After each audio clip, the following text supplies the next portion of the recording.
Hey, and welcome back. This is the summer real estate update. We're coming at you in July 2025 for the city of Brantford, Ontario. If you're interested in what's going on in the market, or you're thinking about a transaction for yourself soon, or maybe a little bit in the future, you're in the right place for some market knowledge to figure out what's going on in Brantford so you can make a smart decision. Now, I know it's the summer, so we don't want to spend 40 minutes talking about real estate market, but let's get into the details from a high level. And remember, if there's anything in this video that you don't see, or you have questions about your specific situation, all you need to do is reach out. But I'm going to give you the overall view of the Brantford real estate market on a slide deck I just presented to our wholesales team internally here at our real estate office. Let's take a look. Okay, the first slide to take a look at is the total demand for homes. Now, the demand for homes is down significantly this year, like a lot. It's only 611 sales so far from January to the end of June, the first half of the year. It is the slowest start to a year on this chart. And if I can make this chart go back even further, it would still be the slowest. So it's at least a decade that we've had a start to the year where we've only sold about 600 homes. So that's 14% slower than last year, which was the previous slowest start to the year. And it's a whopping 47% slower than the peak year of 2021. So if we zoom in just to the last 12 months, last month, if you watch my video, we were kind of celebrating. You see this spike there in May 2025 of 137 sales. That's the thing we were waiting for. We looked at it, we're like, that's the most number of sales in a single month in the last year. This is great. It's even busier than this time last year. But then June came around the corner, and right now it's looking like May was just a 1 month blip. Let's call it a 1 month spring when normally spring runs for like 3, 4, 5 months of high demand. So this is kind of disappointing if you've been a seller and you were hoping the spring market was just going to come a little late. It also is maybe a little too early to tell. Maybe June was just strangely slow as families got summer started, and July is going to do a little better. Unfortunately, as we sit making this video right now, July, at the start of July, is really only tracking that same pace of 3.5 sales a day. So that really only takes us again to around 110 sales in July. We'll have to see how the remainder of July plays out. But my prediction right now is that the rest of this year kind of settles in at this level, because if you look back at the beginning of the chart, you can see just how many months, even of last year, were all around the same, like 110, 1.5, 114, 111. They're all kind of hanging around. That feels like kind of the natural number of homes that are getting sold in a month. So it's an easy prediction to think that the months coming up will probably mimic that much more likely than they all of a sudden start ramping up in demand in the back half of the year. That would be the unlikely scenario. Now, if we flip over to the supply side, this is the other part of the equation, right? If demand is down, but supply is way up, that's when we get a really slow or really cold market, very buyer focused market. But we're seeing the same basic pattern following here, is that as demand is going up, supply is going up with it. And when demand goes down, supply has gone down with it too. So we did have a peak month in May, and it has pulled back from there. Not totally in proportion. There are still a few more sellers coming on the market than there are buyers, so it is pushing the inventory levels up. And let's take a look at that, because the inventory level is really the most important number to track. And then if you combine that with the demand, we can look at that data month supply, which we're going to get into a little later. But just looking at the inventory levels, you can really tell a lot from one chart what's going on. And you can see, since we hit a low point in December, which is normal, that happens every year, but it's just been like a staircase every single month. So every successive month, the inventory keeps climbing. And if I'm looking at this chart like an analyst, I'm very hopeful that June will be our peak inventory month. We don't want inventory to keep climbing, especially we wouldn't want it to see it head up into the number like 600. See, right now we're sitting at about 495. And if you think, just for some rough math, right? If we think we're selling about 100 homes a month, 109, but let's round it to 100, and we have 495, so let's round that up to 500. So selling 100 homes, but we have 500 for sale. That's a 5 month supply. That is right on the edge of like, a balanced market tipping into an extreme buyer's market. And what happens in an extreme buyer's market is just the sellers start to feel a little desperate, because it's like, wow, it really feels like there's a lot for sale and not many people are getting offers. You're seeing for sale signs all over your neighborhood. So chances are one out of those five or six sellers really needs to get a deal done. And so they're going to be willing to lower their price or just get this deal done and really attract a buyer. And so if this number creeps up, if our inventory creeps up beyond, 500 up to 600, we could see that pull down on prices temporarily. But if this is the peak and we hang out here and kind of inventory starts coming back down or at least levels off for the year, I think we're going to see the same pattern for the rest of the year, which was prices just kind of hold steady, right? It's not a hot market, it's not a cold market, but the good values are selling and the overpriced stuff is just sitting there and buyers are transacting. So this is the main thing, as I'm looking at this chart as a buyer, you really got to be looking at this and saying, wow, I've had the most choice now that I've had in almost a decade. Let me show you this next chart. So this is 10 years of month by month inventory. And you can see this little pattern. Obviously, the inventory comes down every December. Those are all the low points. And it kind of peaks in the spring or summer. And this last little part of the chart, you can see all the way on the right where we are here now. What's happening is we've hit the highest number of homes for sale in Brantford in the last 10 years, right? We actually hit those numbers already last year, but they're already bigger again. So this is literally the most choice a buyer has ever had, right? And so when you think about that, on the buy side, there was a lot of complaints in the hot market of, I got to buy it in a bidding war. I can't have a home inspection. I feel so rushed to make decisions. Well, the whole opposite conditions are happening right now where you have lots of choice. You can have conditions. You can even have a condition that you have to sell your current home and you can protect yourself and negotiate the price. And all that can happen when you have the advantage as the buyer, yet a lot of buyers still are on pause. And I understand it. It's tough when you have affordability challenges, but if you are able to afford your move right now, I think the window's wide open for you. Now, one last chart here as we talk about inventory. This is showing the month over month inventory, and I've overlaid in pink the actual demand just to give you a real visual representation of just how much bigger those gray bars are. And when we're looking over here on the side, it's about 4.5 times bigger. And like I said before, if we just round that up for five for discussion's sake, just to make it an easier number, but that means say there's 5 homes for sale in any 30-day period, only one of those homes is going to sell and the other four are not. And so you can see it could take a long time if you're trying to sell your home in those conditions. If you're not the best value on the market against your competition, what happens is somebody else sells, and then that doesn't just leave four you left. Somebody else comes in the market, or maybe two more people come on the market. And so then you actually have more competition. And so it's kind of always a competition with the closest listings to you to see who has got the best deal for the buyers and who can match. And then, of course, having some patience because when the numbers start to skew like this, it means we can't necessarily guarantee that the buyer for your home is going to show up in the first 30 days unless you put a too good to be true price on it, which most sellers don't want to do. So we have to be a little patient that it might take 60 days to find that perfect buyer or 45 days or whatever. So just build this all into your plan and realize, from my perspective, a slightly slower, calmer real estate market is actually kind of better for everyone. It allows people to make more informed decisions, protect themselves better. I think, people were very excited in that hot market, but you could find there's a lot of horror stories of people who bought homes without inspections or they overpaid for property. So the most important thing is just to know the market and then apply what you want to achieve in the market through that filter. So you have a winning plan. Okay, let's take a look at median home prices. So if you watched any of my videos recently, we're kind of flatlined for quite a while, coming up on a year and a half or more. You can see where the aggressive ramp up was 2022 to the peak in like February, March of 2022. Sorry, 2020 all the way to 2022.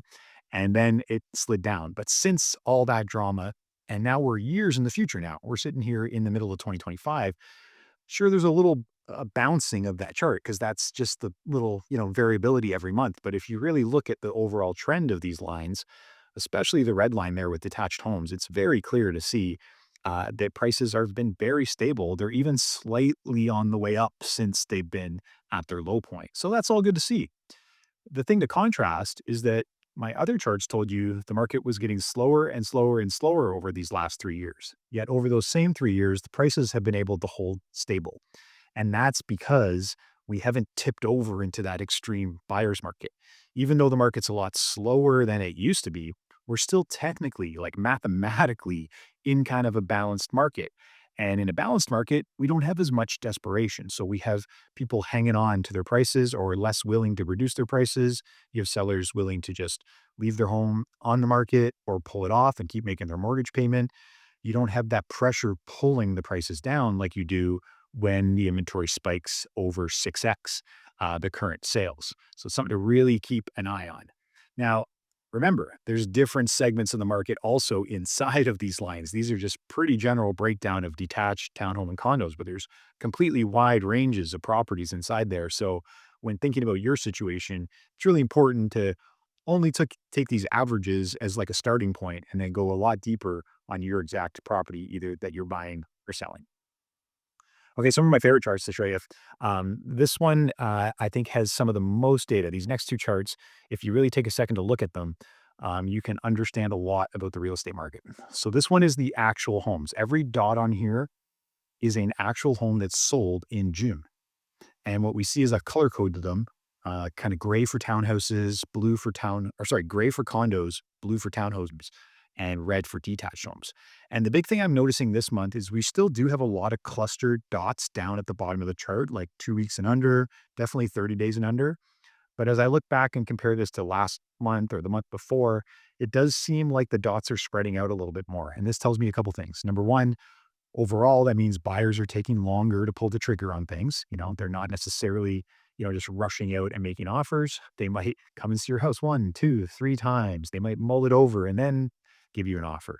And then once that offer is secured, we may have conditions that have to get cleared, or they may have to sell their home, and that could take another couple of weeks. So all that is adding up to homes selling in longer and longer times on market. But you do see that the higher up on this you go, the less dots there are. So it definitely still is concentrated that more homes are selling sooner on the market and not that many homes. Once we hit over 90, over 120 days, there's very few sales. So I think that's really important from the seller's perspective to understand that you still need to try to do everything right the first time. But trying to put the market home on the market and see what happens is not really a great strategy because you're losing those days on market. And honestly, taking your home off the market, putting it back on, doing all these little tricks, it doesn't really change anything. In 2025, everybody's got access to the real data, right? And there might be one or two places on the web where it actually turns the days on market back to zero, but that's only going to trick, someone browsing on the internet. Any serious buyer is going to see the full history of your property before they offer on it. So, rather than think we can like play tricks with the listing, the advice is just do it right the first time, right? And make sure you've got a competitive price, your home's positioned properly, presented well, and put it on market. And then you can be one of these dots near the bottom, right? If it's not working in the first few weeks, we have to take a real look and think, it's better to correct course sooner rather than later. Because again, you can see the longer the homes are on the market, the less attention they get and the fewer of them sell that long on the market. It's not like they stay on the market forever, then eventually sell at a huge deal or something. They just don't sell. So keep that in mind. Now, this is the exact same data, but instead of looking at the time on the market, we're looking at how strong the offer is. And I put this bold white line there. That's a full price offer, 100%. And so every dot above this, you see the red dots, and it's really only red dots above the line, meaning only detached homes were getting bidding wars selling over asking. Wasn't happening for condos or townhomes. But you do see some of the condos and townhomes sitting right there on the full price line. So those are good sales too when you can get your full asking price. Now, it's less dots above the line than it was just a couple months ago.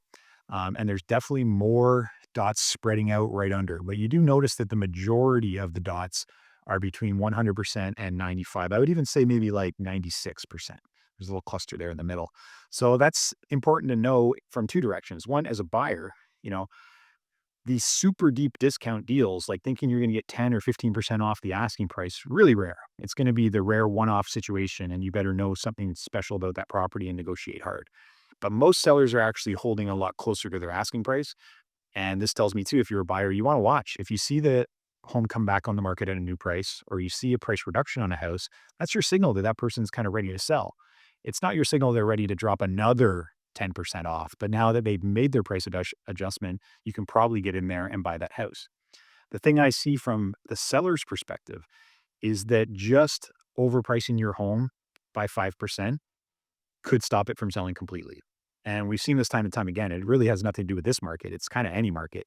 Is when we overprice a home, what happens is it looks like a bad deal even digitally online. So people just kind of swipe right by it and don't even book showings. Then if they do book showings, really all they're doing at the showing is using your house to compare against the one that's actually properly priced that they're going to offer on. So you end up in this kind of listing purgatory where your home's for sale and you're getting viewings, but no one's making you an offer.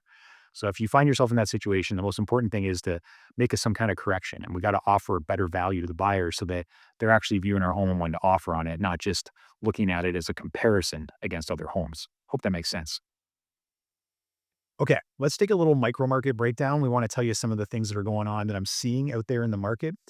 The thing I'll say here, though, is that if you're at all considering a move in the next year, I really recommend you just reach out to me directly. Even these micro market breakdowns are not specific enough for your personal situation. These are still just generalized neighborhoods or price points and things, right? So the biggest thing I can encourage you to do is all you got to do is send me an email or a text saying, "Hey, this is generally what I'm thinking about buying or what I'm thinking about selling. How's my market?" And I'll write you back, right? I'll give you some insights. So let's take a look.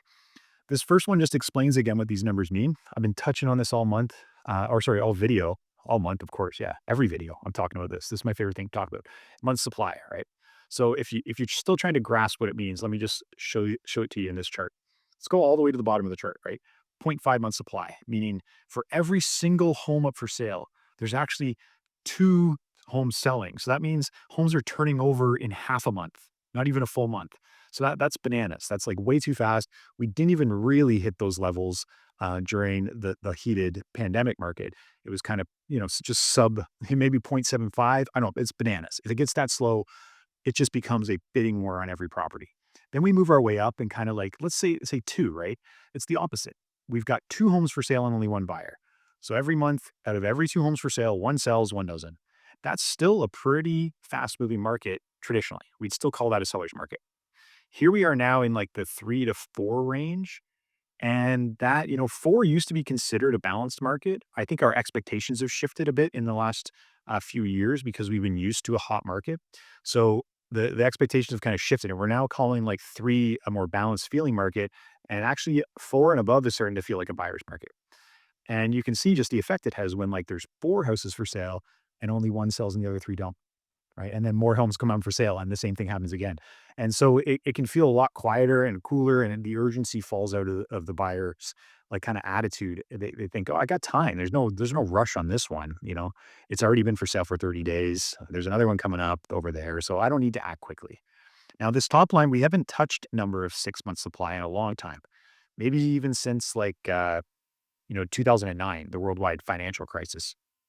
I think at worst, we maybe got up to 8 months supply in Brantford. It was like my first year as a real estate agent, actually. This is what I was talking about earlier in the video. We're not there yet. Some market segments might be, right? Specifically like 3-story towns, condos with high fees, new construction properties, homes over 1 million right now. Some of these are in that segment where there's like 6, 7, 8, 9, 10, 12 months supply.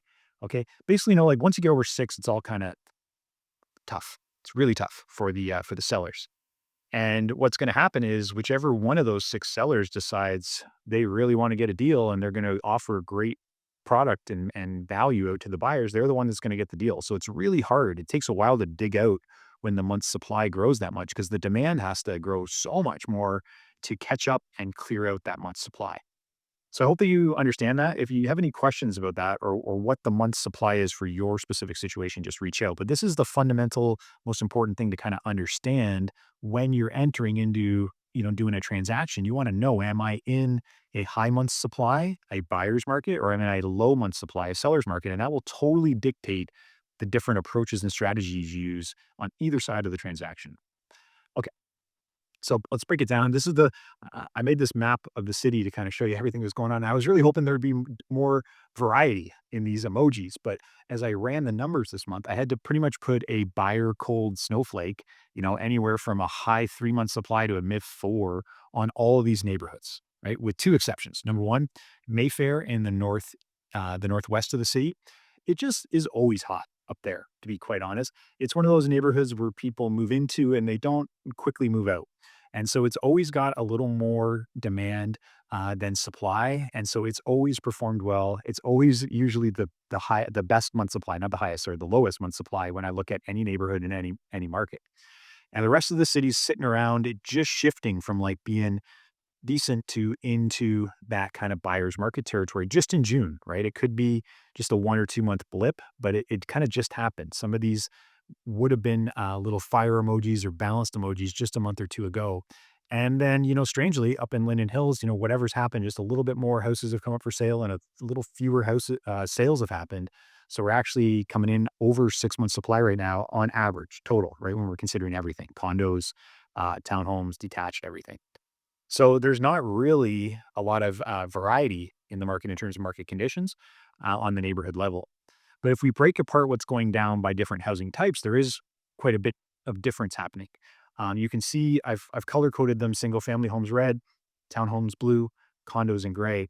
And the higher the month supply, the slower the market. And you can see pretty much the condo market has been over that number of six all of 2024 and just reset a little bit for the winter. And now it's even higher this year. So the condo market is really challenging.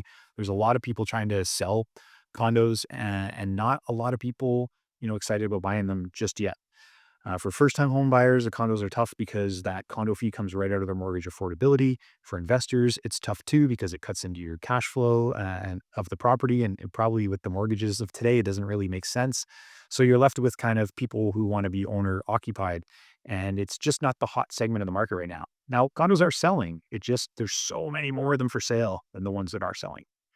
As we get down into the blue and the red lines, you can see that they're not up in that dangerous like six territory yet. They're actually a little bit lower, but they have been rising all year. So my hope as an analyst and a homeowner here in Brantford is that those numbers turn over now.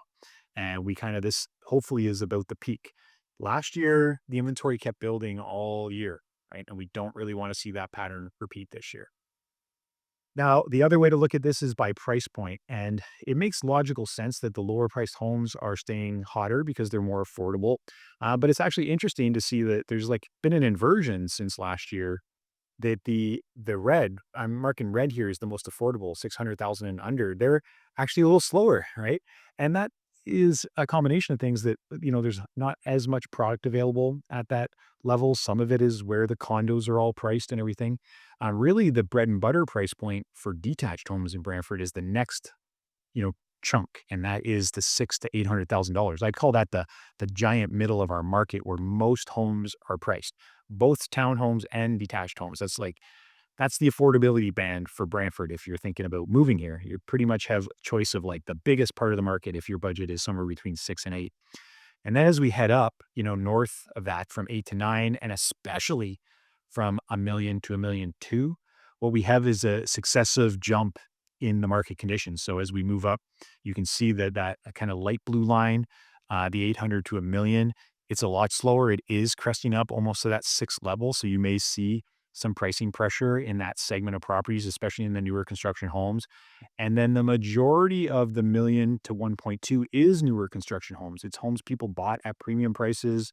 They're maybe only a couple years old, but typically quite large down in West Brant, 3,000 plus square feet. But right now, the buyer pool for those homes has really dried up. So you've got a huge influx of sellers. You can see that line spiked right up as the year started. It was like, after New Year's, after February was gone, it's like everybody who had a million to a million two house that wanted to sell it, put it on the market all right there. You can see that line go just right through the roof, but nobody's picking them off.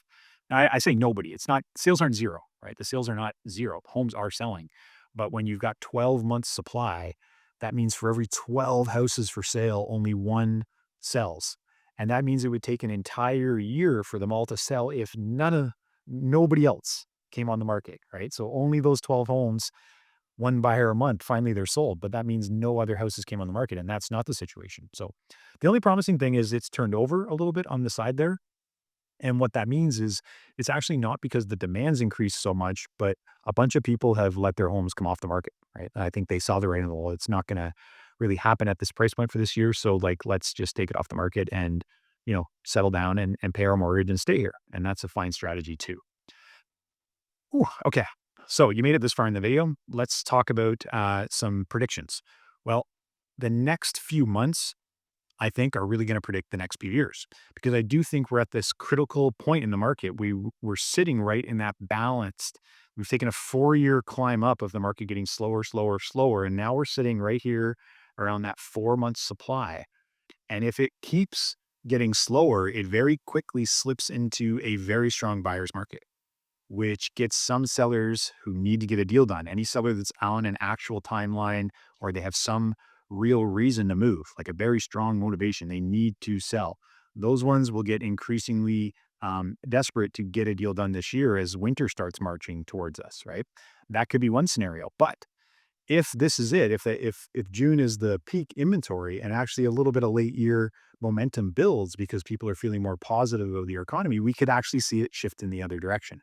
And so this is an interesting point. I think by the end of July, I'll probably have a really good idea once the July numbers are all in to the end of the month, which direction we're going. So if you are thinking about selling in this market, the most basic advice I can give you is you need to be really realistic about your price, right? And the more competition there is, so the higher your month supply is, the more realistic you need to be about your price, because that means you're going to be compared against a whole lot more houses. And if it doesn't compare well, people are either just not going to come see it, or they're going to come see it, but not, give you any feedback and not give you an offer.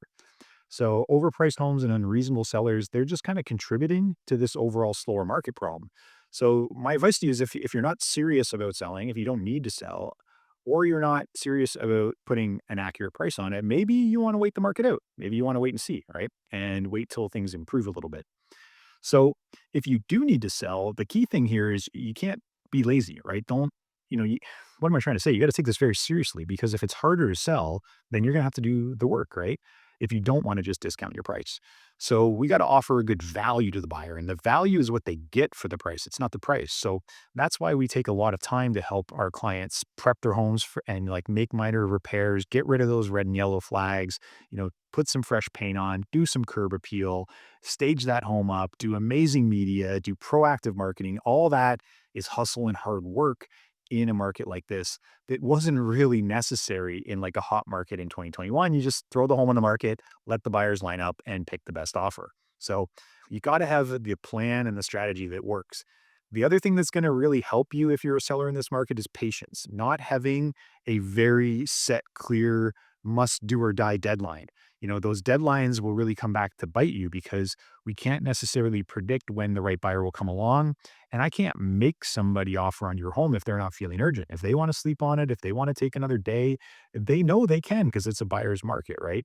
The only thing that's going to make them act is if your price is too good to be true, right? So we need to have some patience in this market and realize we're going to list our home and we're going to take it one showing at a time. And then when we get the good offer, we're going to work with it and get this done, right?